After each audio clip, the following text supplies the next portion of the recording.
Hello, this is SKB and you are watching Mahindra English Hub. Good morning. कैसे हैं आप? आशा करते हैं आप लोग बहुत अच्छे होंगे।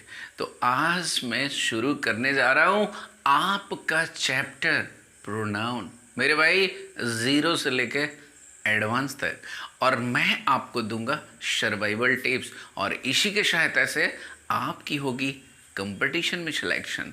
तो चलते हैं प्रोनाउन की तरफ। एकदम शुरू से शुरू करेंगे मेरे भाई। सबसे पहले मैंने लिखा प्रोनाउन। प्रोनाउन का मतलब होता है सर्वनाम। आप भी जानते होंगे भाई, जो नाउन के बदले में आता है, प्रोनाउन जो नाउन के बदले में आता है उसी को तो प्रोनाउन कहते हैं। आप भी अच्छी तरीके से जानते हैं, बचपन से हम लोग पढ़ते आ रहे हैं। लिखा, a pronoun is a word which that is used in a state of a noun. बाबू ध्यान रखिएगा, मैंने क्या लिखा? A pronoun is a word which that is used in a state of a noun. वही बहुत ही सिंपल डेफिनेशन है, याद कर लीजिएगा। जो नाउन के बदले में आता है वही हमारा प्रोनाउन है। मैंने यहाँ पे लिखा आई नो रीता। भाई मैंने क्या लिखा? I know Rita. और ये जो रीता देख रहे हैं ना, रीता क्या है भाई?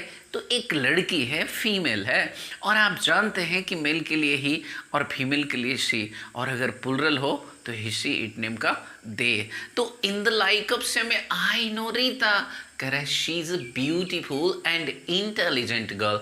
भाई कौन है जो ब्यूटीफुल है और इंटेलिजेंट है?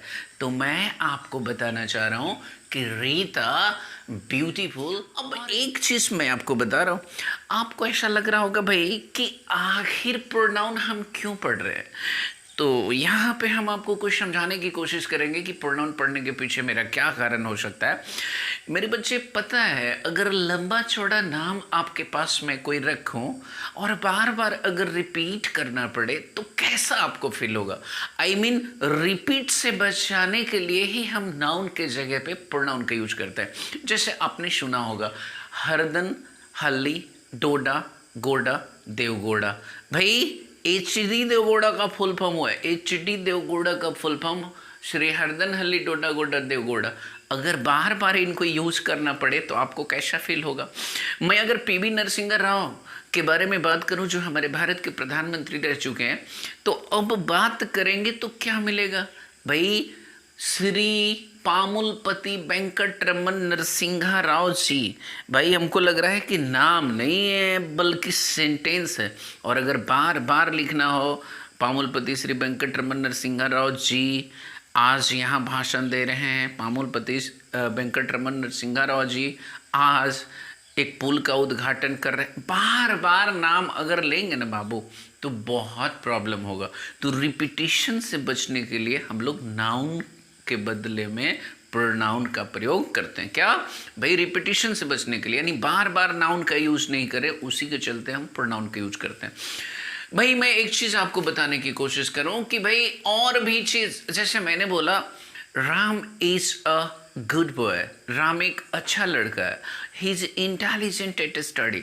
अब यहाँ पे बॉय, बॉय का मतलब यहाँ मेल को इंडिकेट कर रहा है। मेल मतलब singular number male. I mean उसके जगह पे हम क्या यूज करेंगे? तो ही यूज करेंगे। तो बाबू यूसेस तो बहुत सारा इस चैप्टर में हम लोग को पढ़ना है, टेंशन लेने की जरूरत नहीं है। लेकिन मैं अभी समझाने की कोशिश कर रहा था। मैंने क्या बोला? जैसे इस तरह का सेंटेंस बोला, राम, श्याम, सीता, गीता और अनीता यहाँ पे पढ़ाई कर रही है, ठीक है। और वे लोग आज बहुत आगे बढ़ रहे हैं। अब देख लिए, राम, सीता, गीता, अनीता सबके बदले में दे का प्रयोग कर रहे हैं कि नहीं कर रहे हैं? यही हमारा प्रोनाउन, यानी नाउन के बदले में जो आएगा वही हमारा प्रोनाउन होगा।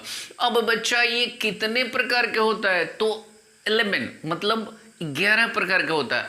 और मैंने क्या किया कि शुरुआत कर दिया आपको। इसमें इतना तो आप जानते ही होंगे कि पर्सनल प्रोनाउन होता है। अब बहुत सारा प्रोनाउन होता है। पर्सनल प्रोनाउन होता है, रिफ्लेक्सिव प्रोनाउन होता है, इंडिफिनिट प्रोनाउन होता है, एक्सक्लेमेटरी प्रोनाउन होता है, इंटरोगेटिव प्रोनाउन होता है, डिस्ट्रीब्यूटिव प्रोनाउन होता है, डेमोन्स्ट्रेटिव प्रोनाउन होता है, बाबू पजेसिव प्रोनाउन होता है। बहुत सारे प्रोनाउन होते हैं। लेकिन मैं जानता हूं कि आप जानते हैं, तो वो काइंड्स मैंने 11 का नाम नहीं लिख करके आपसे आपके सामने क्या किया कि यूज कर दिया पहला। देखो मेरे भाई, पर्सनल प्रोनाउन एकदम बारीकी से समझना। करें वैसे प्रोनाउन जो किसी नाउन के बदले में विशिष्ट रूप से आते हैं।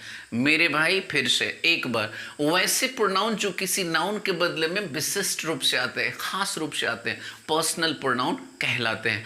अब यहाँ पे आई हो गया, वी हो गया, यू हो गया, ही हो गया, सी हो गया, इट हो गया एंड दे हो गया, ये सब क्या है बाबू? तो पर्सनल प्रोनाउन है। और पर्सनल प्रोनाउन में आपने पढ़ा होगा first person, second person, third person. देखिए मेरा वीडियो बनाने का क्या लक्ष्य होता है कि अगर 7th class, 8th class, 9th class, 10th class, 11th, 12th किसी भी स्टैंडर्ड का अगर बच्चा हो, इवन कम्पिटिटिव एग्जाम का भी तैयारी करता हो, तो उस बच्चे को पूरी वीडियो समझ में आना चाहिए। आ रही बात समझ में? तो अब मैंने क्या बोला यहाँ पे कि जब इस तरह से क्या बोल रहे हैं कि पर्सनल प्रोनाउन की बात कर रहे हैं, तो मैंने क्या बताया कि वैसे प्रोनाउन जो किसी नाउन के बदले में विशिष्ट रूप से आते हैं पर्सनल प्रोनाउन कहलाते हैं। I, we, you, he, she, it, ने, दे। अब ये जो है जरा देख रहे हैं, पर्सनल प्रोनाउन 3 पर्सन, यानी पर्सनल प्रोनाउन में 3 पर्सन होते हैं। एक तो फर्स्ट पर्सन, दूसरा सेकंड पर्सन और तीसरा थर्ड पर्सन। ठीक है ना? फर्स्ट पर्सन क्या? जो बोलता है, वन हु स्पीक्स, यानी जो बोलता है वो फर्स्ट पर्सन, जैसे आई हो गया, वी हो गया। और सेकंड पर्सन बाबू जिससे हम बात करते हैं, यानी यू। और जानते हैं सिंगुलर और प्लुरल दोनों फॉर्म में यू ही यूज किया जाता है। और ये बात बनती है थर्ड पर्सन का, जिसके बारे में हम बात करते हैं, तो ही, शी, इट और यहाँ पे दे। तो ये थर्ड पर्सन की बात बोल रहे हैं, जिसके बारे में हम बात करते हैं वही हमारा थर्ड पर्सन होता है। अब देखिए एक चीज तो हम जान गए कि भाई पर्सनल प्रोनाउन 3 प्रकार के, first person, second person, third person. उसमें भी सिंगुलर नंबर, प्लुरल नंबर। अगर फर्स्ट पर्सन की बात करते हैं तो आई, वी, सेकंड पर्सन की बात करते हैं तो यू, थर्ड पर्सन की बात करते हैं ही, शी, इट, नेम, और उसके बदले में प्लुरल में दे। लेकिन मैंने एक चीज आपको क्या बताया कि जो खुद बोलता है फर्स्ट पर्सन, जो बोलता है वो फर्स्ट पर्सन, और जिससे हम बात करते हैं वो सेकंड पर्सन, और बाबू जिसके बारे में हम बात करते हैं वो थर्ड पर्सन। तो याद रखिएगा। अब देखिए यहाँ पे लिखे है पर्सनल प्रोनाउन के तीनों पर्सन को उनके नंबर और केस के आधार पर, ठीक है ना, विभक्त कर दिया जाता है, यानी बांट दिया जाता है कि कौन सा कौन केस है। क्योंकि जब तक हम इसको नहीं समझ पाएंगे मेरे लिए प्रॉब्लम क्रिएट हो सकता है। तो क्या बताए बाबू कि पर्सनल प्रोनाउन के तीनों पर्सन को उनके नंबर और केस के आधार पर विभक्त करते हैं। अब जरा सा ये देख लीजिए, ये टेबल आपके लिए बहुत ही इंपॉर्टेंट रखता है। अगर ये टेबल को समझ जाएंगे तो आगे आपके लिए बहुत ही ईजी होगा। ये मैंने क्या बताया बाबू? केस। अब देखिए यहाँ पे पर्सन लिखा, first person, second person, third person, यहाँ लिखा नॉमिनेटिव केस, यहाँ लिखा एक्यूजेटिव केस, और यहाँ पजेसिव केस। तीनों केस को जरा समझने की कोशिश कीजिए। और मैंने सिंगुलर और प्लुरल फॉर्म को लिखा है। मेरे बाबू सिंगुलर में आई तो प्लुरल में वी हो जाएगा, अगर यू है तो फिर सिंगुलर प्लुरल दोनों में, और ही, सी, इट है तो इसके बदले दे होगा। तो आप जान गए नॉमिनेटिव। बच्चे इसको सब्जेक्टिव केस के नाम से भी जानते हैं, और मैंने आपको केस में पढ़ाया है कि सब्जेक्टिव केस क्या होता है। तो बाबू सब्जेक्टिव केस में सिंगुलर और प्लुरल आप देख रहे हैं, इसी को नॉमिनेटिव बोलते हैं। ठीक है? आई, वी हो गया, यू हो गया, ही, सी, इट और दे हो गया।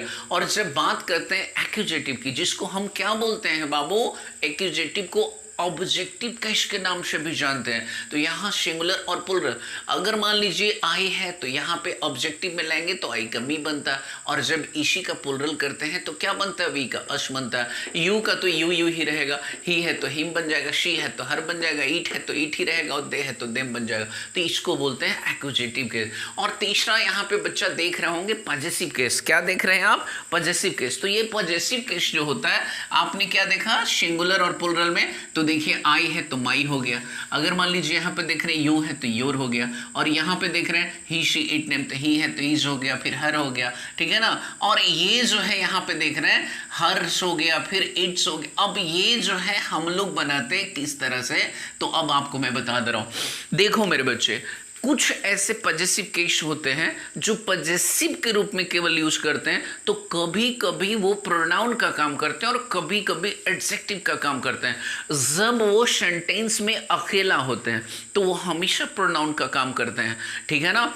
और ध्यान रखिएगा कि जब अगर उनके साथ कोई नाउन आ जाता है तो हमेशा एडजेक्टिव का काम करते हैं। तो जब यहाँ पे मैं आपको समझाने की कोशिश कर रहा हूँ, हर्ष ये प्रोनाउन का काम करता है, और ये जो इट्स है प्रोनाउन। लेकिन ये हर है ना, तो अगर बोलेंगे कि दिस इज हर, तो क्या भाई क्वेश्चन का तो उत्तर मिला, दिस इज हर कार जोड़ देंगे तो ये एडजेक्टिव के रूप में है, यानी पॉजेसिव एडजेक्टिव के रूप में, और ये पॉजेसिव प्रोनाउन। और इन द लाइक ऑफ से में यही, अगर अकेले यूज करेंगे तो देयर्स यूज करेंगे, और अगर मान लीजिए कि साथ में नाउन यूज करना होगा तो देयर का प्रयोग करेंगे, तो देयर प्लस नाउन का प्रयोग करेंगे। और मेरे भाई प्रोनाउन में बहुत सारे चीज को क्लियर करना बाकी है, क्योंकि अभी तो हम शुरुआत किए हैं और बहुत सारा चीज मैं आपको सिखाऊंगा।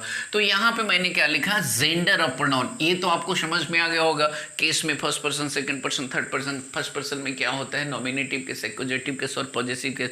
और मैंने बताया कि पॉजेसिव केस में पॉजेसिव प्रोनाउन भी होता है और पॉजेसिव एडजेक्टिव। अकेले आएगा तो पॉजेसिव प्रोनाउन होगा, और अगर साथ में कोई नाउन लेकर के आएगा तो एडजेक्टिव होगा। अपवाद में एक हीज होता है, HIS हीज, याद कर लीजिएगा।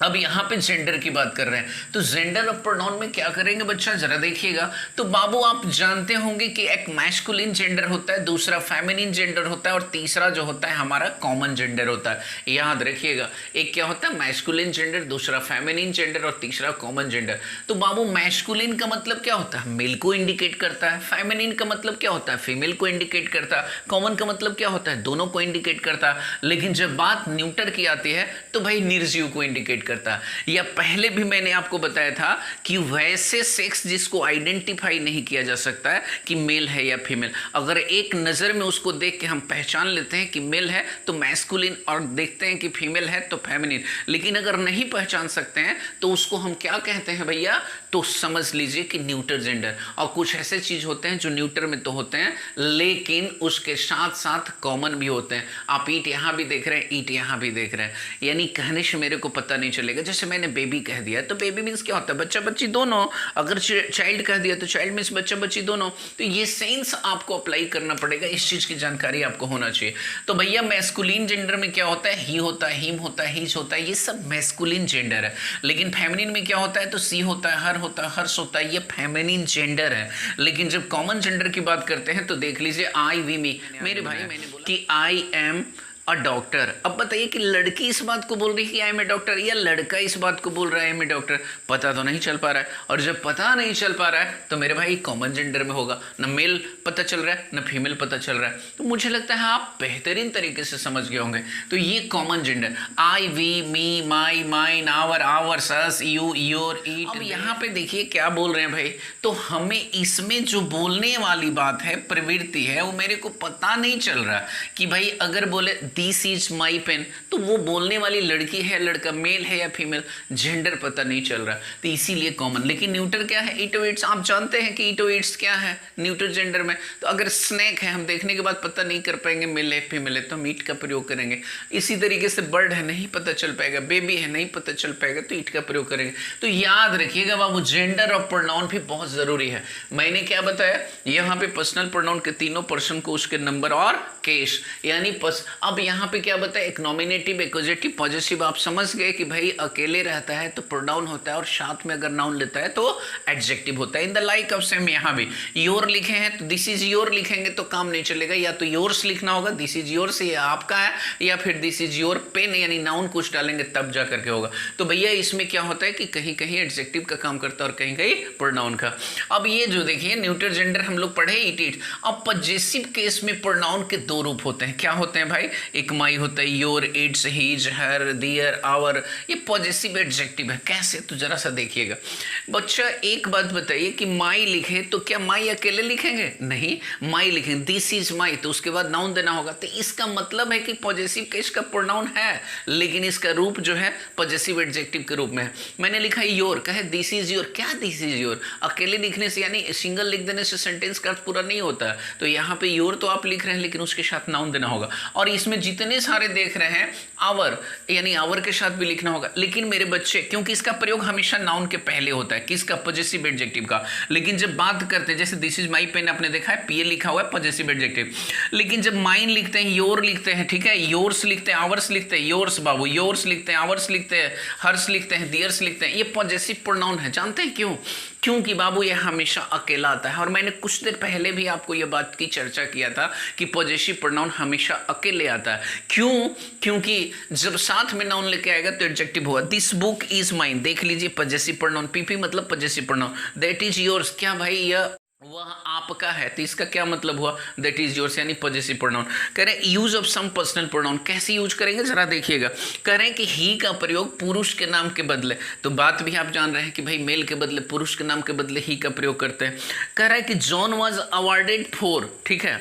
अब यहाँ पे जॉन वाज अवार्डेड फॉर में तब करते हैं जब चर्चा का विषय हो, ठीक है। John was awarded for his या हर ब्रेवरी, तो बाबू देख लीजिए। अब अगर हमें मान लीजिए कि इस तरीके से सेंटेंस बनाने की जरूरत, John was awarded for his या हर ब्रेवरी, तो आप बताइए जॉन क्या है? तो जॉन तो एक लड़का है, और लड़का है तो मेल के लिए क्या यूज करेंगे? तो ही के बदले यहाँ पे पॉजेसिव में क्या यूज करेंगे? हीज करेंगे। और यहाँ पे देख लीजिए हीज के बाद ब्रेवरी है, तो ये बाबू हर नहीं यूज करेंगे, बल्कि यहाँ पे हम क्या चीज का प्रयोग करेंगे? हीज का। तो John was awarded for his bravery, तो मैंने लिखा जॉन वाज अवार्डेड फॉर क्या, मैं तब करते हैं जब चर्चा का विषय, क्या आप चर्चा का विषय हो, तो आप देख रहे हैं तो जैसा रहेगा हमारा सब्जेक्ट उसी के अनुसार हमारा क्या होगा? पॉजेसिव, ठीक है ना। अब पॉजेसिव अगर वहां पे अगर बात बनती है पॉजेसिव प्रोनाउन का तो उसको यूज करेंगे, बात बनती है पॉजेसिव एडजेक्टिव का तो उसको यूज करेंगे, ठीक है ना बाबू। तो बाबू आगे चलते हैं। अब देखिए क्या है, शी का यूज किसी स्त्री के लिए तब करते हैं जब वो चर्चा का विषय हो और अकेला हो। मेरे बाबू मैं जानता हूँ कि ही, सी, इट, ये सब अकेला के सेंस में यूज किए जाते हैं, बट इट न्यूटर जेंडर के लिए किया जाता है, कॉमन जेंडर के लिए किया जाता है। और मेरा कहने का मतलब है कि जो ही और शी होता है, तो ही जो होता है मैस्कुलिन के भाव को बताता है और शी फेमिनिन के भाव को बताता है। तो सी का यूज किसी स्त्री के लिए तब करते हैं जब वो चर्चा का विषय हो और वो अकेला हो। This is Gita, she is a doctor. देखिए दिस इज गीता, ये गीता है, परिचय देते हैं दिस से बाबू, याद रखिएगा। This is Gita, she is a doctor. देखिए यहाँ पे सी का प्रयोग किया है, क्यों? क्योंकि गीता की बात कर रहे हैं। ईट का प्रयोग प्राकृतिक क्रियाओं तथा घटनाओं के पहले करते हैं या उनके लिए करते हैं, याद रखिएगा। ईट का प्रयोग प्राकृतिक क्रियाओं तथा घटनाओं के लिए करते हैं, जैसे सीजन हो गया, वेदर हो गया, अर्थक्वेक हो गया, इसके लिए करते हैं। या फिर कह सकते हैं समय हो गया, दिन हो गया, ठीक है, वर्ष हो गया, ये सब को बतलाने के लिए किया जाता है। ईट का प्रयोग किसके लिए किया जाता है? सीजन को बतलाने के लिए, ठीक है। वेदर, अर्थक्वेक को बतलाने के लिए, जिसको भूकंप वगैरह कहते हैं, ठीक है ना। प्राकृतिक आपदा जिसको हम लोग बोलते हैं, समय को बतलाने के लिए, दिन को बतलाने के लिए, वर्ष को बतलाने के लिए हम लोग ईट का प्रयोग करते हैं। देखिए कह रहे हैं it is winter. It is winter का मतलब क्या हुआ? जाड़ा है, यानी जाड़ा ऋतु है। इट इज़ मंडे टुडे, क्या है? आज सोमवार है। इट इज़ 5 o'clock, क्या है बाबू? तो 5 बजे हैं। इट इज़ रेनिंग, मतलब हुआ कि वर्षा हो रही। तो जरा देख लीजिए प्राकृतिक घटना है कि नहीं, देख लीजिए कि इसमें टाइम दिया हुआ है कि नहीं, देख लीजिए इसमें दिन का नाम है कि नहीं, देख लीजिए इसमें सीजन का नाम है कि नहीं। तो ईट का प्रयोग प्राकृतिक घटनाओं के लिए भी करते हैं, ईट का प्रयोग सीजन, वेदर, अर्थक्वेक के लिए भी करते हैं, और समय, दिन, तारीख, वर्ष, महीना को बतलाने के लिए भी करते हैं। दूसरा में क्या है, ईट का प्रयोग छोटे छोटे बच्चे, जानवर जिनके, ठीक है, जेंडर का पता ना हो उनके लिए भी ईट का यूज करते हैं। देखिए मैंने क्या बताया बाबू कि जब हम जेंडर को आइडेंटिफाई नहीं कर पाते हैं तो वो सजीव है, फिर भी हम उसके साथ ईट का प्रयोग करते हैं। मैंने बर्ड की बात बताई थी, मैंने एनिमल का भी बताया, छोटे छोटे जो जानवर होते हैं जिनको मैं पहचान नहीं पाता उसके लिए भी ईट का प्रयोग करते हैं। जैसे बच्चा रो रहा है, वह भूखा है। अब देखिए द बेबी इज वीपिंग, अब यहाँ पे पता नहीं चल रहा है कि वो जो बेबी है मेल है या फीमेल है, इसीलिए बिकॉज इट इज हंग्री, क्योंकि। तो यहाँ पे देखिए मैंने क्या लगाया, ईट का प्रयोग किया है। तो मेरे बाबू समझिएगा मैंने क्या बताया, ईट का प्रयोग प्राकृतिक घटनाओं के लिए या फिर सीजन के लिए, जैसे वेदर वगैरह, अर्थक्वेक ये सब हो गया, या फिर समय, दिन, तारीख, महीना, वर्ष ये सब हो गया, तो कह रहे हैं उसके लिए यूज करते हैं। और दूसरा मैंने क्या बताया, कीट का प्रयोग छोटे छोटे बच्चे, जानवर जिनका हम, ठीक है, जेंडर आइडेंटिफाई नहीं कर पाते उनके लिए यूज करते हैं, ठीक है। फिर तीसरा में है कीट का प्रयोग किसी नाउन या प्रोनाउन को अधिक प्रभावशाली बनाने के लिए। जब हम चाहते हैं कि नहीं इस वाक्य में नाउन या प्रोनाउन को थोड़ा प्रभावशाली ज़्यादा बनाए, यानी कहने का मतलब है वहाँ पे हम लोग यूज करते हैं। जैसे इट इज़ लकी, कह रहे हैं लकी ही तो है who helped you last night, जो पिछले रात आपको मदद किया। यहाँ करें इट इज़ द टीचर, शिक्षक ही तो है, दैट वी वांट टू सी, जिससे हम लोग मिलना चाहते हैं। कह रहे हैं ये मैंने वही शिक्षक तो है जिससे हम लोग मिलना चाहते हैं। तो यहाँ पे ध्यान रखिएगा कि ईट का प्रयोग क्या होता है कि सेंटेंस को थोड़ा इंप्रेसिव बनाने के लिए, और सेंटेंस में जो नाउन प्रोनाउन होता है उसको इंप्रेसिव बनाने के लिए हम लोग प्रयोग करते हैं।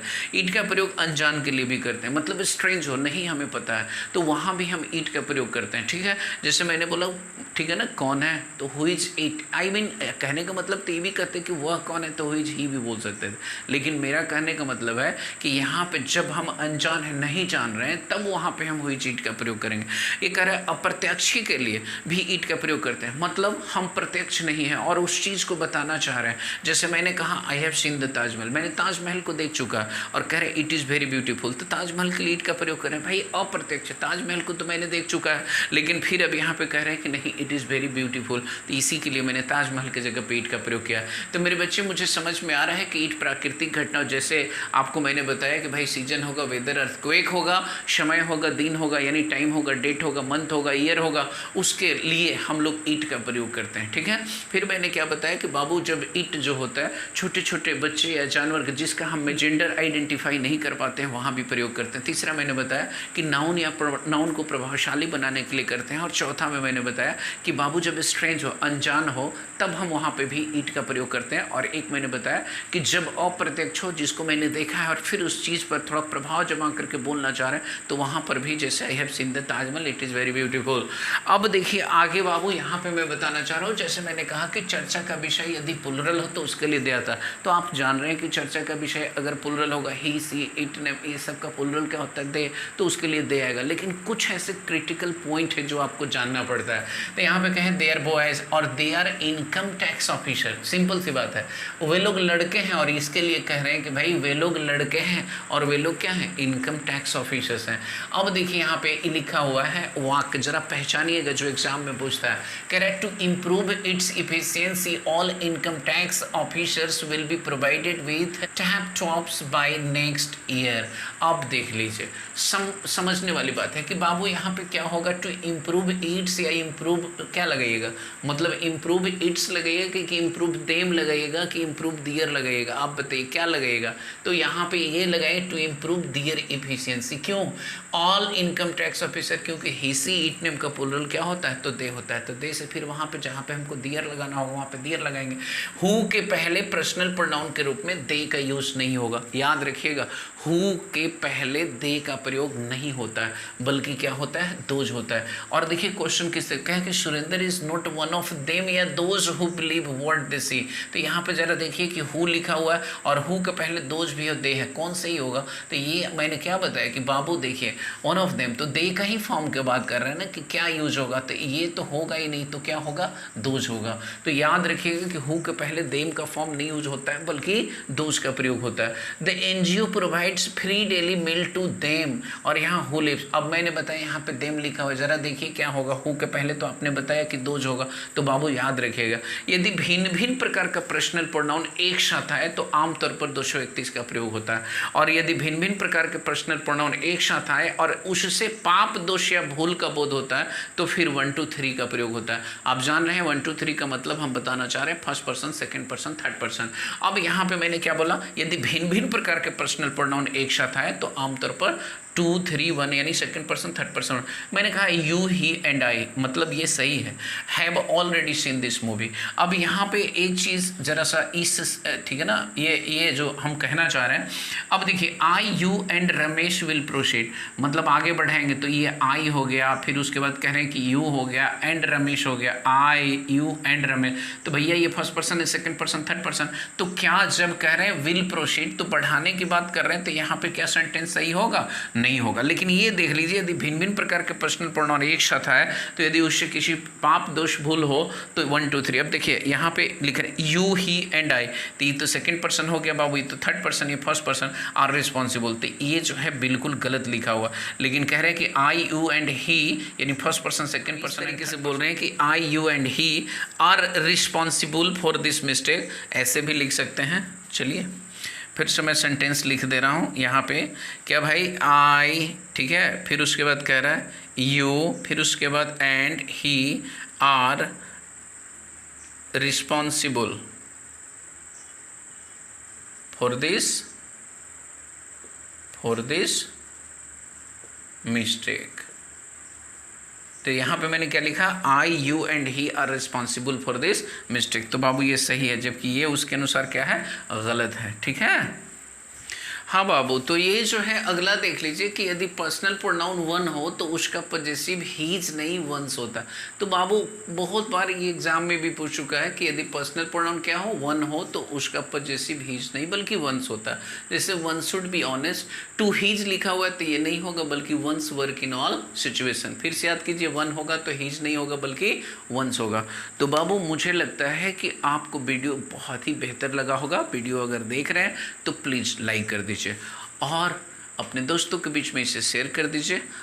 और मैं आपसे एक रिक्वेस्ट करना चाहूँगा कि अगर पहली बार इस चैनल पर हैं तो सब्सक्राइब कर लीजिए और बेल आइकन ज़रूर प्रेस कीजिए ताकि समय से आपको नोटिफिकेशन मिल सके। तब तक आप स्वस्थ रहिए, सुरक्षित रहिए। बाबू जय हिंद।